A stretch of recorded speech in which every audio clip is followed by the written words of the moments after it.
అదే RTV app వార్తల్ని క్షణాల్లో చదివే అవకాశం ఉంటుంది. ఒక న్యూస్ పేపర్, ఒక టెలివిజన్ ఛానల్ మీ చేతుల్లో ఎప్పుడు ఉంటాయి. రాష్ట్ర వ్యాప్తంగా ఇప్పటికే రైతుల ఖాతాల్లో ₹1,00,000 మొదటిగా జమ చేయడం జరిగింది. అందులో భాగంగా మిట్టపల్లి రైతు వేదిక ద్వారా రైతులు వచ్చి ఒక గ్రామీణ ప్రాంతాల్లో ఉండే రైతులు కూడా రైతుల యొక్క ఖాతాల్లో జమ కావడం వల్ల ఎంతో సంతోషం వ్యక్తం చేస్తున్నారు. మనం విజువల్లో చూడొచ్చు. విజువల్లో చూసుకున్నట్టయితే ఒక రేవంత్ రెడ్డి సర్కారుకు ఇప్పటికే జిందాబాద్ అంటూ రేవంత్ రెడ్డి సర్కారు కొనసాగాలనే ఉద్దేశం కొద్దీ పాలాభిషేకం కూడా చేయడం జరుగుతుంది. ఎందుకంటే ఒక రైతుల కళ్ళలో ఆనందాన్ని చూస్తున్నా చెప్పొచ్చు. గతంలో కూడా ఒక 20 సంవత్సరాల క్రితము కాంగ్రెస్ ప్రభుత్వం చేసినటువంటి వాగ్దానాలు ఇప్పుడు కాంగ్రెస్ ప్రభుత్వం అధికారంలోకి వచ్చిన తర్వాత కూడా ఇప్పుడు ఆ మాట నిలబెట్టుకుంది. ఇచ్చిన మాటను 3 దఫాల్లో కూడా ఈ యొక్క రుణమాఫీని చేయగలుగుతుంది. మొదటి విడతగా ₹1,00,000 చేస్తుంది, రెండో విడత ₹1,50,000, మూడో విడతగా ఆగస్టు 15 వరకు 2 లక్షల వరకు రుణమాఫీ కూడా చేసే పరిస్థితి ఉంది.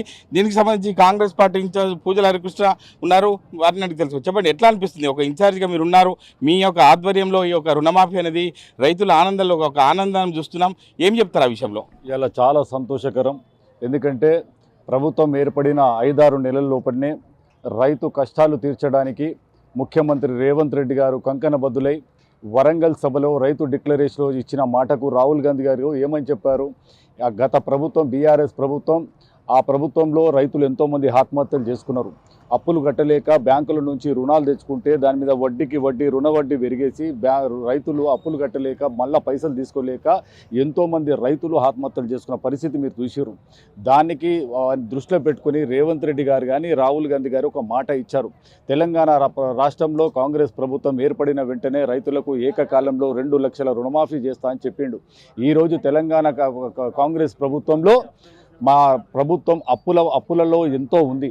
గత టీఆర్ఎస్ ప్రభుత్వము మొత్తం అప్పులలో ఉంచిపోయినా కూడా మాట ప్రకారం మాట ఇచ్చిండు కాబట్టి ఖచ్చితంగా రైతన్నకు అండగా నిలబడి ఉండాలని చెప్పి ఆర్థికంగా ఎన్ని ఇబ్బందులున్నా రేవంత్ రెడ్డి గారు ఇవాళ 4 గంటలకు ప్రతి రైతు అకౌంట్లలో ₹1,00,000 మొదటి విడతగా వేయడం జరిగింది. రెండో విడతలో ₹1,50,000 వరకు ఎవరికైతే ఉంటుందో వారికి కూడా మీరు రైతు రుణమాఫీ చేయడం జరుగుతూ ఉంది. మూడో విడతలో 2 లక్షల రుణమాఫీ ఆగస్టు నెల 15 వరకు ఖచ్చితంగా రుణమాఫీ జరగబోతూ ఉంది. కాబట్టి రైతన్నలు కూడా ఈరోజు చాలా సంతోషకరం. సిద్దిపేట నియోజకవర్గంలో అన్ని మండలాల్లో, అన్ని గ్రామాల్లో కూడా పెద్ద ఎత్తున ర్యాలీలు చేసి, పాలాభిషేకాలు చేసి, మిఠాయి పంపిణీ చేసి స్వచ్ఛందంగా రైతులు కూడా మా వద్దకు రావడం జరుగుతుంది. ఈ సంబరాల్లో పాల్గొనడం జరుగుతుంది. ఈరోజు కూడా మిట్టపల్లి గ్రామంలో రైతు వేదికలో ముఖ్యమంత్రి గారు స్వయంగా వీడియో కాన్ఫరెన్స్లో రైతన్న సోదరుతో మాట్లాడడం జరిగింది. వివిధ జిల్లాలతోని ప్రతి ఒక్క రైతన్న సంతోషపడతా ఉన్నాడు. ఎందుకంటే గత ప్రభుత్వంలో అధికారుల చుట్టూ తిరిగినా, ఎవరు చుట్టూ తిరిగినా అప్పుల మీద అప్పులు పెరుగుతూనే ఉన్నాయి తప్ప ఏ ఒక్క నాయకుడు ఆదుకోలేదు. ముఖ్యంగా సిద్దిపేటలో కూడా 293,000 కోట్లు ఈరోజు రిలీజ్ చేస్తూ ఉన్నాం. మా ముఖ్యమంత్రికి సిద్దిపేట కాంగ్రెస్ పార్టీ రైతన్న పక్షంగా మేము ధన్యవాదాలు తెలియజేస్తూ ఈరోజు రైతు రుణమాఫీ చేయబడుతున్న రైతన్న ప్రతి అందరికీ శుభాకాంక్షలు తెలియజేస్తూ ఉన్నాను. ముఖ్యంగా ఈ ప్రాతినిధ్యం నుంచి వహిస్తున్నటువంటి ఎమ్మెల్యే హరీష్ రావు మా ప్రభుత్వాన్ని కానీ, మా ముఖ్యమంత్రి కానీ రేవంత్ రెడ్డి గారిని హేళన చేస్తూ మాట్లాడడం మీరందరూ చూసిర్రు. ఇప్పుడు నేను అడుగుతా ఉన్నా, ఈ హరీష్ రావు గారిని ఎక్కడ దాచుకున్నావయ్యా? నువ్వు మా ముందుకు వచ్చి నువ్వు ఏమని చెప్పినావు? ప్రజలకు, తెలంగాణ రాష్ట్ర ప్రజలకు అందరికీ ఏమని చెప్పినావు? ఈ కాంగ్రెస్ ప్రభుత్వం మాయమాటలు చెప్తుంది, ఎట్టి పరిస్థితుల్లో ఇయ్యదు అని చెప్తా ఉన్నాడు. ఈరోజు ఇచ్చి చూపించినాం. నీకు నిజంగా చీమునెత్తురు ఉంటే నువ్వు కూడా రాజీనామా చేసి ప్రజల వద్దకు రా. అంతేగాని కాంగ్రెస్ ప్రభుత్వాన్ని కానీ, రేవంత్ రెడ్డి కానీ తప్పుడు మాటలంటే బిడ్డ కాంగ్రెస్ పార్టీ సిద్దిపేటలో ఉన్న ప్రతి కార్యకర్తలే కాదు, ఈరోజు రైతన్నలు కూడా నడుం బిగించి సిద్ధంగా ఉన్నారు. నువ్వు ఎక్కడ తిరిగినా, ఏ గ్రామం తిరిగినా నువ్వు రాజీనామా చేసే వరకు ఇచ్చిపెట్టం బిడ్డ. మేము సవాల్ విసురుతా ఉన్నాం. అంటే మీరు చెప్పండి, ఎట్లా అనిపిస్తుంది మీకు? ఈరోజు తెలంగాణలో మాత్రము భారతదేశం స్వతంత్రం వచ్చి ఏ విధంగా అయితే సంతోషంగా విముక్తి లభించిందో, అదేవిధంగా రైతులందరికీ కూడా, తెలంగాణ యావత్ రైతాంగం కూడా ఇంత పెద్ద ఎత్తున రుణమాఫీ చేయడం వలన వారికి సంతోషకరంగా ఇంట్లో లేక పండుగ కాకుండా రైతు వేదికకి వచ్చి వాళ్ళ కష్టం పోయిందని రేవంత్ రెడ్డి గారికి చిత్రపటానికి వేసి అక్కడ పాలాభిషేకం చేస్తూ ఎంతో సంతోషపడతా ఉన్నారు. నిజంగా ఇలాంటి అంటే కాంగ్రెస్ గవర్నమెంట్ అంటే ప్రభుత్వం అంటేనే రైతు పార్టీ, రైతు ప్రభుత్వం, రైతు అంటేనే కాంగ్రెస్ ప్రభుత్వం. ఇది గత తరతరాల నుంచి కూడా కాంగ్రెస్ ప్రభుత్వం వచ్చిందంటే రైతులందరికీ అరే మాకు మంచిగా ఉంటుంది అనుకుంటారు. అంతేకాకుండా అనేక మందికి ఇండ్లు వస్తాయని కూడా ఎంతో భరోసా ఇస్తూ ఉంటారు. అంటే ఒక నమ్మకం కలిగించినటువంటి పార్టీ ఈ యొక్క కాంగ్రెస్ పార్టీ. కాబట్టి ఈరోజు రాష్ట్రం యావత్ అదేవిధంగా సంతోషపడతా ఉంది. మా సిద్దిపేటలో ఉన్నటువంటి మరి యావత్ ఉన్నటువంటి రైతులు కూడా ఎంతో ఆనందం వ్యక్తం చేస్తున్నారు.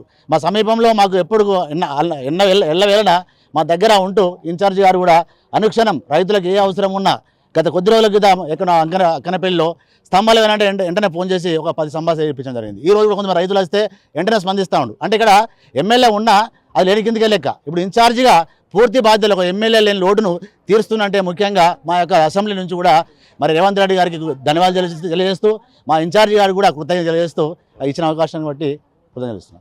అంటే మీరు చెప్పండి అమ్మా, మీరు ఎక్కడి నుంచి వచ్చారు, ఎట్లా అనిపిస్తుంది ఈరోజు జరిగిన అంటే రైతు రుణమాఫీ రైతులకు కూడా అకౌంట్లో జమ కావడం ఎట్లా చూడొచ్చు ఆ విషయాన్ని? నేను బిడ్డపల్లిలో ఉండి ఈ రైతుల పండుగ చేసుకోవడం చాలా గర్వంగా ఉంది. ఈరోజు చాలా రోజుల క్రితం ఒక చీకటి రూమ్లకే బయటకు వచ్చినట్టుగా ఉంది మా రైతాంగానికి. రైతులు వ్యవసాయం చేస్తే దండుగానే నినాదాన్ని మర్చిపోయి పండుగ చేసుకునే రోజు వచ్చింది కాబట్టి చాలా సంతోషంగా ఉన్నాము.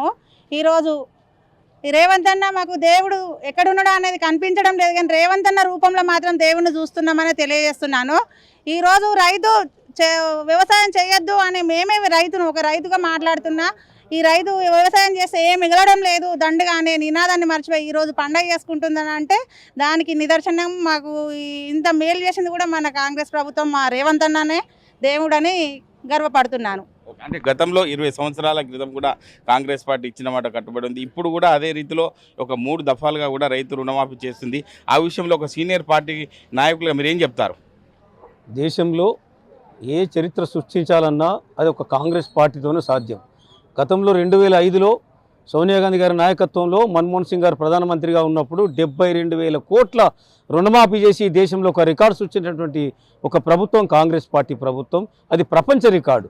ఇవాళ దేశ రికార్డు తెలంగాణ రాష్ట్ర ప్రభుత్వం ఒక డైనమిక్ లీడర్షిప్లో శ్రీ రేవంత్ రెడ్డి గారు 7,000 కోట్ల రూపాయలు ఈరోజు విడుదల చేసి, కొద్ది క్షణాల కింద విడుదల చేసి 1,00,000 రూపాయల వరకు ఉన్న రైతు రుణమాఫీ చేసిందంటే ఒక డైనమిక్ లీడర్షిప్. ఈ దేశ చరిత్రలో స్వతంత్రానికి పూర్వం కానీ, స్వతంత్రం వచ్చిన తర్వాత కానీ, ఇక ముందు కానీ ఏ నాయకుడు కూడా ఇంత సాహసోపేతమైన నిర్ణయం తీసుకునేటువంటి నాయకుడు ఇక రాడు అని చెప్పి ఈ సందర్భంగా నేను తెలియజేస్తూ ఉన్నాను. అంటే దేశంలో ఎక్కడా లేని విధంగా రుణమాఫీ చేయడం రైతుల కళ్ళల్లో ఆనందం చూడడమే చెప్పవచ్చు. ఎందుకంటే గత 20 సంవత్సరాల క్రితం ఇక రైతుల పక్షాన పోరాటం చేసింది కాంగ్రెస్ పార్టీ. ఇప్పుడు కూడా ఇచ్చిన గడువు అంటే తక్కువ సమయంలోనే రైతుల పక్షాన కాంగ్రెస్ పార్టీ ఉందని చెప్పి స్థానికంగా ఉన్నటువంటి కాంగ్రెస్ నాయకులు చెప్పడం జరుగుతుంది. కెమెరామెన్ ఎల్లూరుతో మహేష్, RTV, సిద్దిపేట జిల్లా. మరిన్ని వీడియోస్ కోసం ఛానల్ ని సబ్స్క్రైబ్ చేయండి. లేటెస్ట్ అప్డేట్స్ కోసం వాట్సాప్ ఛానల్ ని ఫాలో చేయండి. అండ్ లింక్ డిస్క్రిప్షన్ లో ఉంది.